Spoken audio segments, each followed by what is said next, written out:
वापसी। पूरे 1 साल बाद सुखदेव मिश्र अपने गांव आए हैं। वह भी एकदम अकेले। मकान के दरवाजे के सामने घास फूस जम गया है। ऐसा लगता है जैसे विगत 1 साल में किसी ने दरवाजे पर कदम भी नहीं रखा है। कैसे रखेगा? क्यों आएगा भला? इस मकान की सूनी दीवारों से सिर टकराने कौन आएगा? कोई आए या ना आए, मैं तो आ ही गया, कहते हुए मेन गेट का ताला खोल बरामदे में आ गया। उसके आते ही वहां बैठी एक बिल्ली पहले तो गुर्राई, फिर बाहर भाग गई। उसके 2 छोटे छोटे बच्चे मियाऊं मियाऊं करते बरामदे में घूम रहे थे। पूरे बरामदे में उनका मल बिखरा पड़ा था, जिससे एक अजीब सी बदबू आ रही थी। बिल्ली के बच्चे आकर उसके पैरों से लिपट मियाऊं मियाऊं करने लगे। फाटक खोलकर घर के अंदर गया तो उसने देखा पूरा घर चूहों का अखाड़ा बना हुआ था। आंगन में सन्नाटा सा छाया था। पूरे दिन चींची करने वाली गौरैया चिड़ियों का कोई अता पता नहीं था। वह क्यों रहेगी भला, जब घर का मालिक ही नहीं रहता? पूरे घर की सफाई जरूरी है।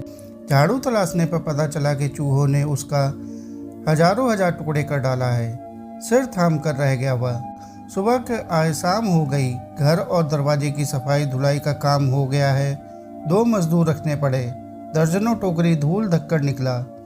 ऊपर छत पर दर्जनों पीपल और बरगद के छोटे छोटे पौधे उगाए थे। उनके ऊपर घास वाली दवा का छिड़काव करना पड़ा। पानी के नलके का नया वासर व वाल लगाना पड़ा। यह तो बहुत अच्छा हुआ कि पानी का मोटर जाम नहीं था। चालू करने पर तुरंत चालू हो गया था। बरामदे में कुर्सी पर बैठे बैठे उसने एक बार फिर चारों तरफ देखा। अब अच्छा लग रहा है। चौकी पर उसका बिस्तर लग गया है। बिल्ली लौटकर अपने बच्चों के पास आ गई है। बरामदे के एक तरफ उनकी चौकी कुर्सी है तो दूसरी तरफ वह अपने बच्चों को लिए बैठी है। उसके आते ही बच्चे उससे लिपटकर दूध पीने लगे थे। बड़का पापा चाय पी लीजिए। माँ बोली है कि खाना मेरे यहाँ ही खाना है। पड़ोसी के घर से चाय आई थी। दोपहर में भी चाय नाश्ता वहीं से आया था।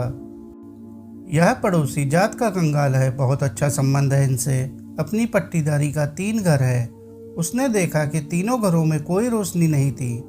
वह लोग भी यहाँ ताला बंद कर शहर में रह रहे हैं। दूध पीकर बिल्ली के बच्चे अब उसके पैरों के पास आकर म्याऊं म्याऊं करने लगे हैं। उनकी म्याऊं म्याऊं की आवाज़ निस्तब्धता को दूर कर रही थी।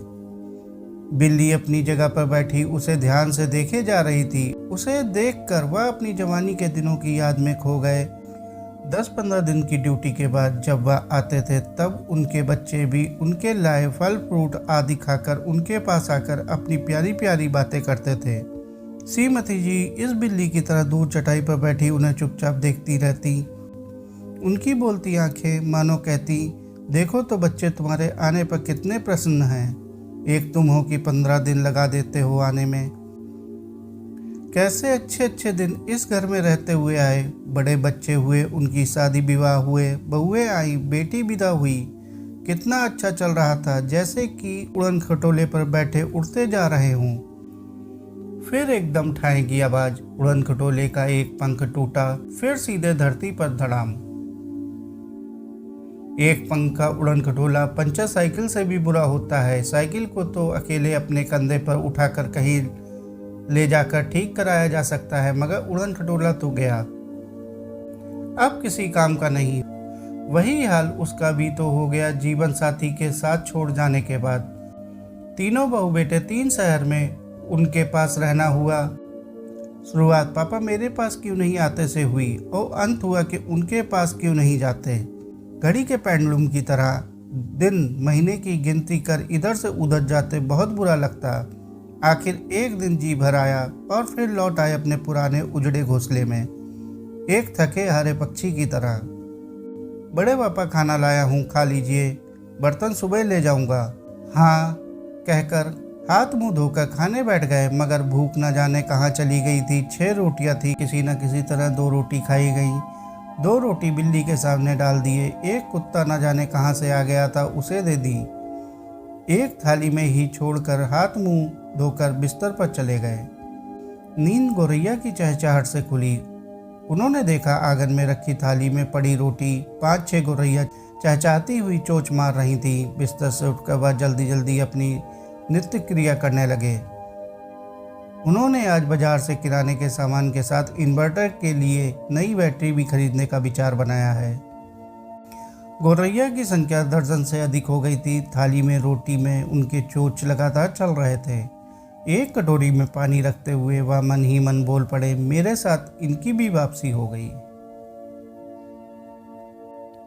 साथियों, कहानी को अंत तक सुनने के लिए आपका बहुत बहुत शुक्रिया। कहानी अच्छी लगी हो तो कहानी को लाइक और चैनल को सब्सक्राइब कर लीजिए। धन्यवाद।